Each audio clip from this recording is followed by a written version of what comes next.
మల్లిగాడిని ఎలా వదిలేసి వచ్చారా? నేను జైలు నుంచి బయటకు వచ్చినప్పటి నుంచి నా పక్కనే ఉన్నాడు. వాడి కుటుంబాన్ని సెటిల్ చేస్తానని నన్నే నమ్ముకుని నా దగ్గరే ఉన్నాడు. అలాంటిది ఇవాళ వాణ్ణి నేను కాపాడుకోలేకపోయాను. నీ వల్లనే వాడు దొరికిపోయాడు. క్షమించండి మాత. ఆ జేడీకేడి మమ్మల్ని పట్టుకోవాలని, మేము తీసుకొచ్చిన ఈ మోటార్ని తీసుకోవాలని చాలా ప్రయత్నించారు. మళ్ళీ కోసం నేను ఆగిపోయి ఉంటే నేను కూడా జేడీకి దొరికిపోయేవాడిని. మాత, మళ్ళీ గాని పోలీసుల దగ్గర నోరు తెరిస్తే మన గురించి, మనం చేస్తున్న పనుల గురించి మొత్తం తెలిసిపోతుంది మాత. ఎలాంటి రోజు వస్తుంది? ఏదో ఒక రోజు పోలీసులకు దొరికితే వాళ్ళు ఎక్కడ మళ్ళీ నుంచి నిజం బయట పెడతారోనన్న భయంతో మెడలో సైనైడ్ పెట్టుకుని తిరుగుతున్నాడు. వాడు పోలీసులకు దొరికిన 5 నిమిషాలకే వాడు ఆ సైనైడ్ తీసుకుని చచ్చిపోయి ఉంటాడు. పోలీసులకు ఇన్ఫర్మేషన్ తెలిసే ఛాన్సే లేదు. అయినా నా బాధ పోలీసులకు నిజం తెలుస్తుందని కాదు, మల్లిగాడిని కాపాడుకోలేకపోయానని. వాడి చావుకి కారణమైన ఆ జేడి. నేను జైలుకు వెళ్ళడానికి కారణం జేడి. నన్ను జైలుకు పంపించినందుకు కూడా నిన్ను క్షమించేశా. కానీ నాకు నమ్మకస్తుడైన మల్లిగాడి చావుకు కారణమైన నిన్ను వదిలిపెట్టను. నాతో ఎందుకు పెట్టుకున్నానా అని బాధపడేలా చేస్తాను. నన్ను చూస్తేనే భయపడేలా చేస్తాను.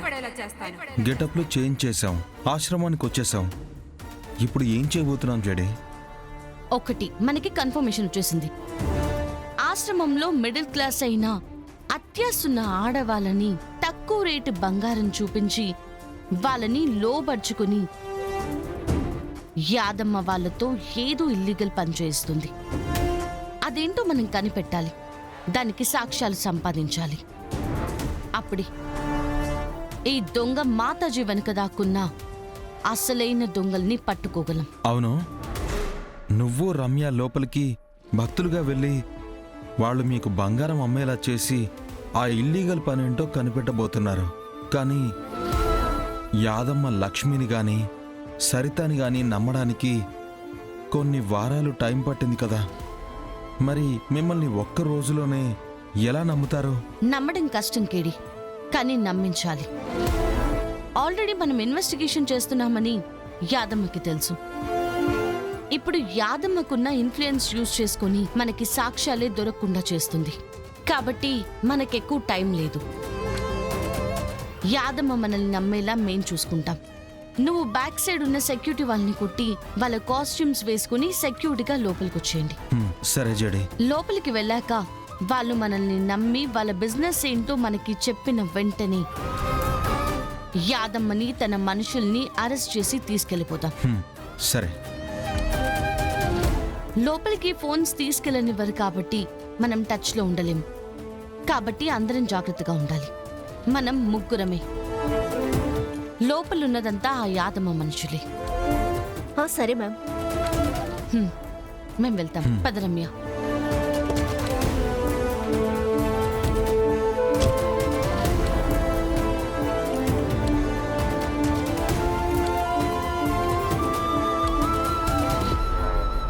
మాతా, చెప్పు. పొద్దుటి సేవకి భక్తులొచ్చారు. సరే, అందరినీ వరుసలో ఉంచండి, నేనొస్తున్నాను. అలాగే మాతా. పద్మా, మాతా, మనకి 3 ఆడవాళ్లు తగ్గారు. అంటే 3 చోట్ల సప్లై ఆగిపోతుంది. అలా జరగకూడదు. ఇవాళొచ్చిన భక్తుల్లో నుంచి 3 సెలెక్ట్ చేసి వెంటనే వాళ్లతో పని మొదలు పెట్టించండి. కానీ మాతా, వాళ్ళ గురించి ఎంక్వైరీ చేయకుండా చేసే టైం లేదు పద్మా. మాల్ అందకపోతే ఏం జరుగుతుందో తెలుసు కదా. చెప్పిన టైంకి చెప్పిన చోటికి మూట వెళ్ళిపోవాలి. సరే మాతా, నేను చూసుకుంటాను. రై మాతా, మీరు వెళ్ళి ఆ జేడీ ఆఫీస్ దగ్గర ఉండండి. ఆ ఆఫీస్లో మన గురించి తెలుసుకున్న ప్రతి విషయం నాకు తెలియాలి. మళ్ళీ ఫ్యామిలీని కూడా సిటీ దాటించేయండి. అలాగే మాత. పద్మ, పద. సరే మాత. స్ట్రేట్గా వెళ్ళండి. టోకెన్ ఇవ్వండి. స్ట్రేట్గా వెళ్ళండి.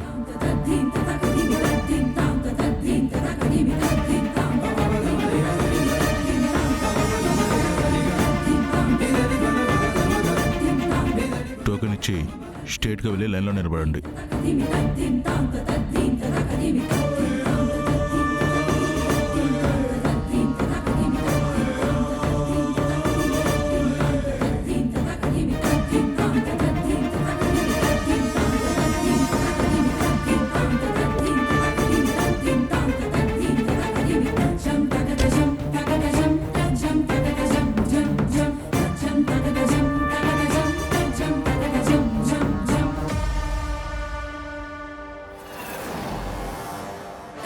మ్యామ్, సరిత ఇంటికొచ్చిన రౌడీలు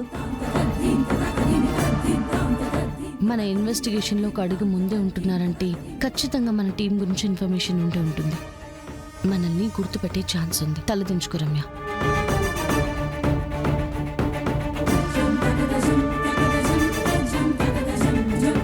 ఆగండి ఆగండి ఆగండి. మీరు కొత్తగా జాయిన్ అయ్యామండి.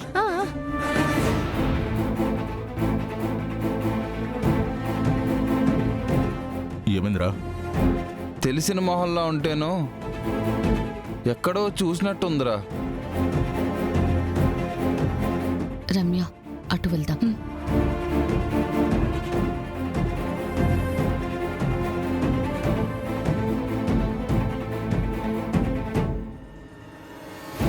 ఇటెక్కడికి వెళ్తున్నారు? మీరు వెళ్ళాల్సింది అటు వెళ్ళండి. సరేనండి.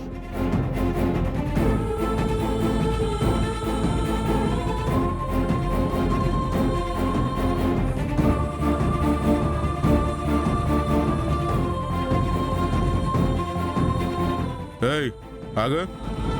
ఎవరు నువ్వు?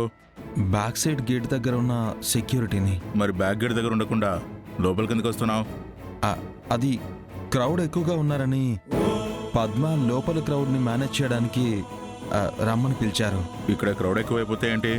బ్యాక్ గేట్ దగ్గర అస్సలు లేకపోతే ఎలా? బ్యాక్ గేట్ దగ్గరికి వెళ్ళు.